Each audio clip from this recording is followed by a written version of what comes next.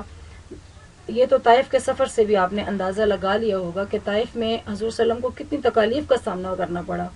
آج کل کے دور میں ہمیں کوئی تھوڑی سی بھی بات کہے تو ہمیں غصہ آ جاتا ہے کہ اس نے ہمیں کیوں ایسی بات کہی ہے، لیکن ہمارے پیارے نبی صلی اللہ علیہ وآلہ وسلم کا اعلیٰ ظرف دیکھیے کہ انہوں نے ایسا کچھ نہیں کہا، حالانکہ یہ پوری دنیا ہی ان کے لیے بنی ہے، ان کے ایک اشارے پر ساری دنیا تباہ ہو سکتی ہے، لیکن انہوں نے ایسا کچھ نہیں کیا۔ لہٰذا یہاں پہ اخلاقیات کی طرف آتے ہیں تو اخلاقیات میں حضور صلی اللہ علیہ وآلہ وسلم جو تھے غلاموں کے ساتھ بہت اچھا سلوک کرتے تھے، جو خود کھاتے ان کو کھلاتے، جو خود پہنتے ان کو پہناتے۔ اس کے بعد حضور صلی اللہ علیہ وآلہ وسلم کے حصے میں جو غلام آتا وہ ان کو آزاد کر دیتے اور ان کو کہہ دیتے کہ آپ کا اختیار ہے کہ آپ اپنے گھر واپس جا سکتے ہیں، لیکن ہمارے پیارے نبی صلی اللہ علیہ وآلہ وسلم کی اعلیٰ اخلاق کو دیکھتے ہوئے غلام بھی آپ صلی اللہ علیہ وآلہ آزاد غلام بھی آپ صلی اللہ علیہ وآلہ وسلم کے زیر سایہ رہنے کو ترجیح دیتے۔ وہ یہ کہتے کہ ہم یہاں سے جا کر فلاح نہیں پائیں گے، آپ کے زیر سایہ رہ کر ہم فلاح پائیں گے۔ ٹھیک ہے، اس کے بعد فتح مکہ کے موقع پر ایک یہودی عورت کا واقعہ میں آپ کو سناتی ہوں 4 نمبر پہ۔ ٹھیک ہے، 4 نمبر پر جو ہے یہودی عورت کا واقعہ، فتح خیبر کے موقع پر ایک یہودی عورت آپ صلی اللہ علیہ وآلہ وسلم کو زہر ملا گوشت پیش کرتی ہے، اور آپ صلی اللہ علیہ وآلہ وسلم کو بذریعہ وحی اطلاع ملتی ہے۔ یہودیہ اپنے جرم کا اعتراف کر لیتی ہے۔ اعتراف کا مطلب ہے اقرار کر لیتی ہے کہ ہاں واقعی میں نے حضور صلی اللہ علیہ وآلہ وسلم کو جو گوشت دیا ہے اس میں زہر شامل ہے۔ تو حضور صلی اللہ علیہ وآلہ وسلم اس کو معاف کر دیتے ہیں۔ حضور صلی اللہ علیہ وآلہ وسلم کا یہ اعلیٰ ظرف اور اچھا اخلاق دیکھ کر وہ یہودی عورت بھی مسلمان ہو جاتی ہے۔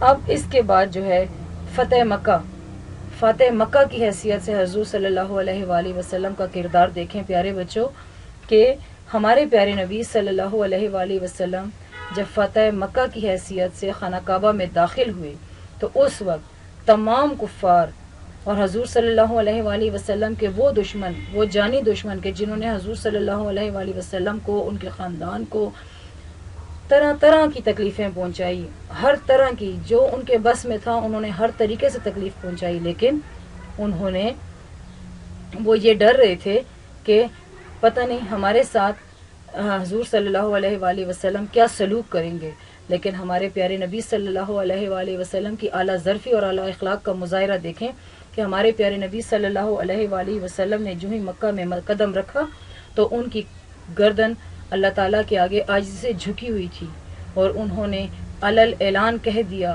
کہ میرا جو سب سے زیادہ جانی دشمن ہے جس کا نام حضرت ابو سفیان ہے، اگر اس کے گھر میں کوئی جائے گا تو وہ امن میں داخل ہو جائے گا۔ یہاں تک کہ انہوں نے حضرت ابو سفیان کی جو بیوی ہندہ تھی، جنہوں نے حضور صلی اللہ علیہ وسلم کے بہت ہی پیارے چچا حضرت امیر حمزہ کا کلیجہ نکال کر کچا چبا لیا تھا، انہوں نے اس کو بھی معاف کر دیا۔ تو آپ دیکھیں کہ حضور صلی اللہ علیہ وآلہ وسلم نے کتنے اعلیٰ ظرف کے مالک تھے۔ ٹھیک ہے، اس کے بعد حضور صلی اللہ علیہ وآلہ وسلم کی رحمت للعالمین کی صفت، یہ تو آپ اتنی باتوں سے جان چکے ہوں گے کہ ہمارے پیارے نبی صلی اللہ علیہ وآلہ وسلم کتنے اعلیٰ ظرف تھے، کتنا ان کا اعلیٰ اخلاق تھا۔ ان کا اللہ تعالیٰ نے فرمایا کہ میں رب العالمین ہوں، میں رب العالمین ہوں، میں تمام جہانوں کا رب ہوں، اور حضور صلی اللہ علیہ وآلہ وسلم جو ہیں وہ رحمت للعالمین ہے۔ اس کا مطلب یہ ہے کہ ہمارے پیارے نبی صلی اللہ علیہ وآلہ وسلم تمام جہانوں کے لیے رحمت بن کر آئے ہیں، ان کی وجہ سے کسی کو کوئی تکلیف نہیں پہنچے گی۔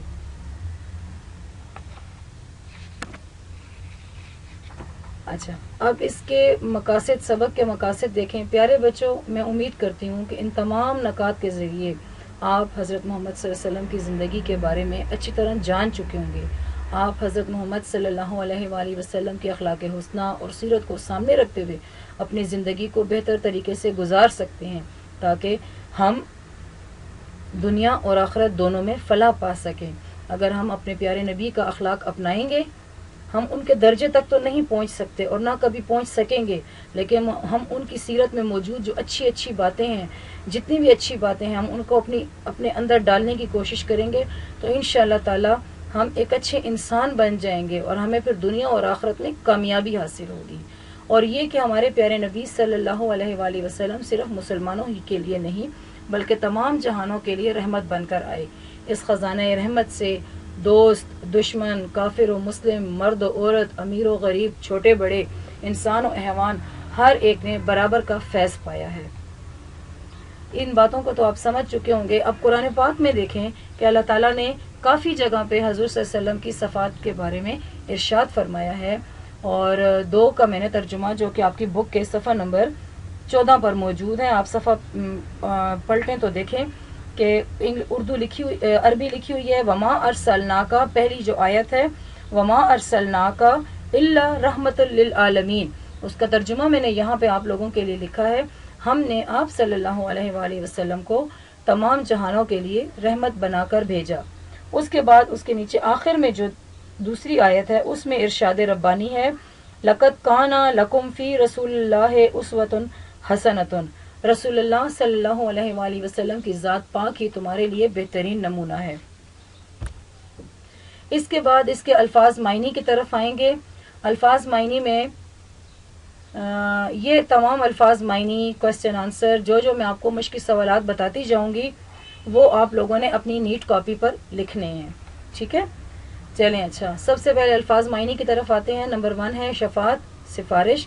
نمبر 2 عتاب، غصہ۔ نمبر 3 رحمت للعالمین، تمام جہانوں کے لیے رحمت۔ نمبر 4 امتیازات، امتیازات فرق، ٹھیک ہے؟ فرق کی جمع بھی ہو سکتی ہے لیکن یہاں پہ بس فرق آپ لوگوں کے لیے آسان ہے، ٹھیک ہے؟ نمبر 5 پہ ہے اذیتیں، تکالیف۔ اذیتیں، اذیت کی جمع، تکالیف، تکلیف کی جمع، تو اذیتیں، تکالیف۔ نمبر 6 مساوات، برابری۔ نمبر 7 اونچ نیچ، اوپر تلے۔ اس کے بعد سوال نمبر 2 ہے درست الفاظ کی مدد سے خالی جگہ پر کریں۔ یہ آپ کے پاس صفحہ نمبر 15 پر موجود ہے۔ نمبر 1 ہے آپ صلی اللہ، اوپر الفاظ دیے گئے ہیں، ٹھیک ہے؟ آپ لوگوں نے خود اپنی کاپی میں جو خالی جگہ پر ہیں جہاں پہ بلینکس آتے ہیں اس کو آپ لوگوں نے انڈر لائن کرنا ہے، بلینک کو اچھے طریقے سے انڈر لائن کرنا ہے تاکہ ہم لوگوں کو سمجھ آئے کہ آپ نے یہاں پہ بلینک کا یہ والا لفظ لکھا ہے۔ نمبر 1 ہے آپ صلی اللہ علیہ وآلہ وسلم کی رحمت اور شفقت ہر خاص و عام کے لیے تھی۔ نمبر 2 آپ صلی اللہ علیہ وآلہ وسلم نے، اس میں 2 بلینک آ گئے ہیں، امتیازات کو ختم کر کے مساوات قائم کر دی۔ لائنیں آپ کو نظر آ رہی ہوں گی بلینک، ٹھیک ہے؟ نمبر 3 حضرت زید بن حارثہ نے آپ صلی اللہ علیہ وآلہ وسلم کے زیر سایہ رہنے کو ترجیح دی۔ نمبر 4 یہودی عورت آپ صلی اللہ علیہ وآلہ وسلم کو زہر ملا گوشت پیش کرتی ہے۔ نمبر 5 فتح مکہ کے موقع پر صحن کعبہ میں قریش مکہ کا اجتماع تھا۔ اچھا، اس کے بعد ہے سوال ہے مختصر سوالات جوابات۔ سوال نمبر 1 ہے رحمت للعالمین کے کیا معنی ہیں؟ جواب، رحمت للعالمین کے معنی ہے تمام جہانوں کے لیے رحمت۔ میں آپ کو بار بار ساتھ ساتھ یہ کہہ رہی ہوں کہ آپ لوگوں نے یہ تمام کام اپنی نیٹ کاپیوں پہ کرنا ہے، ٹھیک ہے؟ اور اس کے لیے آپ لوگوں نے پینسل یوز کرنی ہے، کوئی پین مارکر کچھ بھی یوز نہیں کرنا، margin line, ending line, date کا، سب چیزوں کا خیال رکھنا ہے اور انتہائی خوشخط انداز میں لکھنا ہے۔ سوال نمبر 2 نبی اکرم صلی اللہ علیہ وآلہ وسلم کو کس کے لیے رحمت بنا کر بھیجا گیا؟ سوال، اس کا جواب ہے نبی اکرم کو تمام جہانوں کے لیے رحمت بنا کر بھیجا گیا۔